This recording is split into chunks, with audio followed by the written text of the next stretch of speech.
Daf Yomi, Tractate Bava Metzia, page 31b, part 2. With the words Hanik Tanik, Ein li Ela Shin Yisbarech, etc. With regard to the release of a Hebrew slave, it is written, "You shall furnish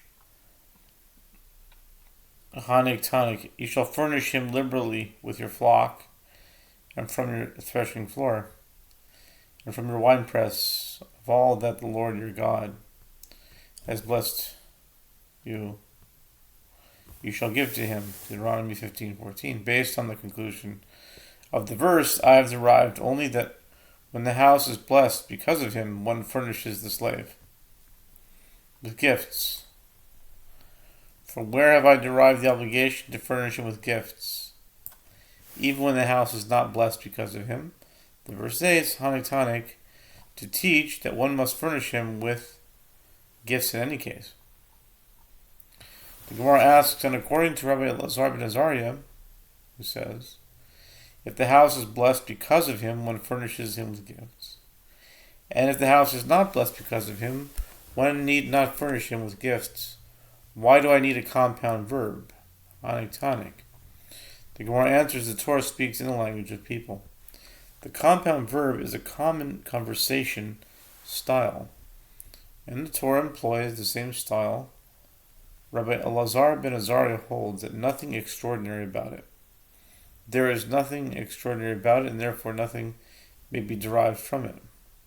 With regard to the mitzvah of lending money to the poor, it is written, but you shall open your hand to him, and you shall lend.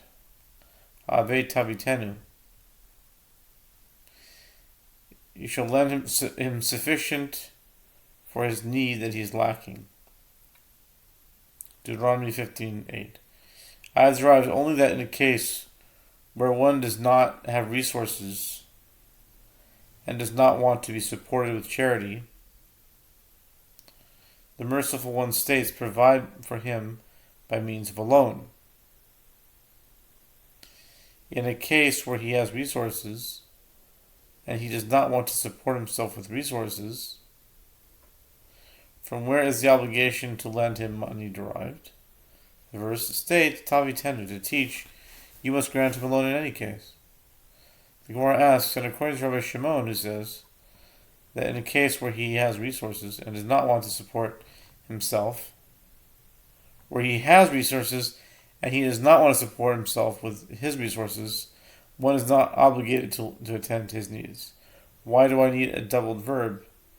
Havi tabitenu. The Gemara answers, the Torah speaks in the language of people, and nothing may be derived from it.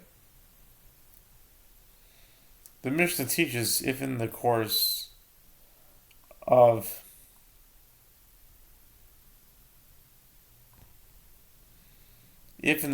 tending and to a return lost item, the finder was idle from labor that would have earned him a selah, he should not say to the owner of the item, give me a selah to compensate me for my lost income. Rather, the owner gives him his wage, as if he were a laborer. The Gemara cites that we learned in a Braita to Sefta 4:11. The owner gives him his wage as if he were an idle laborer. The Gemara asks, what is the meaning of as if he were an idle laborer? In fact, he is not idle, but engaged in return of a lost item. Abaye said, it means that he is paid as a laborer who was idle from that typical labor of his, from which he is kept idle. In other words, he must receive the amount of money a person would be willing to accept to refrain from his current occupation and engage in returning a lost item. This calculation accounts for both the degree of difficulty of his steady employment and the amount of his remuneration. The Mishnah teaches, if there are 3 men who can convene as a court, he may stipulate before the court that he will undertake to return the item provided that he receives full compensation for lost income. The Gemara relates, Isra and Rav Sofer formed a joint venture with each other. Rav Sofer went and dissolved their partnership without Isra's knowledge, in the presence of two witnesses. Rav Sofer came before Rabba Bar Rav Huna in order to ratify the dissolution of the partnership. Rabba Bar Rav Huna said to him, "Go and bring me the court of three before whom you dissolved your partnership. Alternatively, you may bring